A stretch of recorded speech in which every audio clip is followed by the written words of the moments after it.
Вот в такой вот чаше я буду готовить тесто для этих блинов. Здесь у меня 3 яйца комнатной температуры, добавляю я пол чайной ложки соли, 1 столовую ложку сахара. И теперь добавляю сюда 125 мл воды, тоже комнатной температуры. И теперь я это все хорошенько перемешиваю. Всем привет, вы находитесь на канале Радости Частного Дома. Оставайтесь со мной, у меня всегда вкусно. Все я тщательно перемешал, и теперь начинаем сюда просеивать муку. Ровно 125 грамм муку обязательно просеиваем для того, чтобы она насытилась у нас кислородом.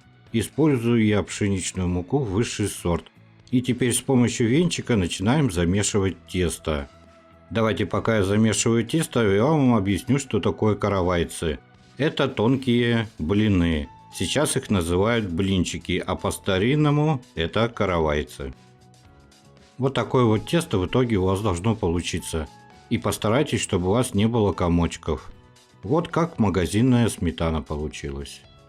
И теперь добавляем сюда главный ингредиент. Молоко я довел до кипения, выключил газ, и 5 минут оно у меня так остывало. И теперь горячим прям сюда вводим в тесто. Буквально сначала по чуть-чуть прогреваем тесто, чтобы у нас оно не свернулось. Одной рукой неудобно.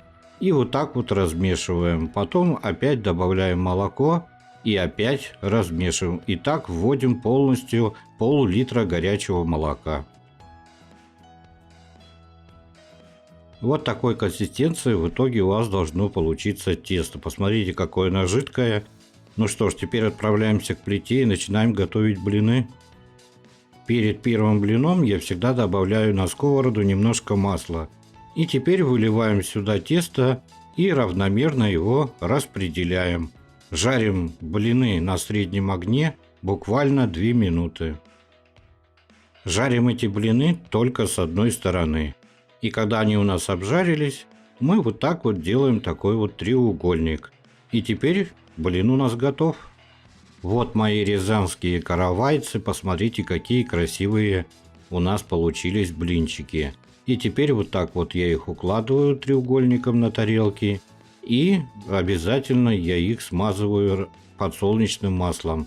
Делать это не обязательно, но так как масленица, надо насыщаться маслом перед постом. И хорошенько с одной стороны хотя бы я обмазываю их. Вот такие вот красивые и очень аппетитные рязанские каравайцы у нас получились. Очень тонкие блинчики на горячем молоке. Готовьте на здоровье, приятного всем аппетита. Не забывайте подписываться на мой канал, ставьте палец вверх. Всем пока-пока.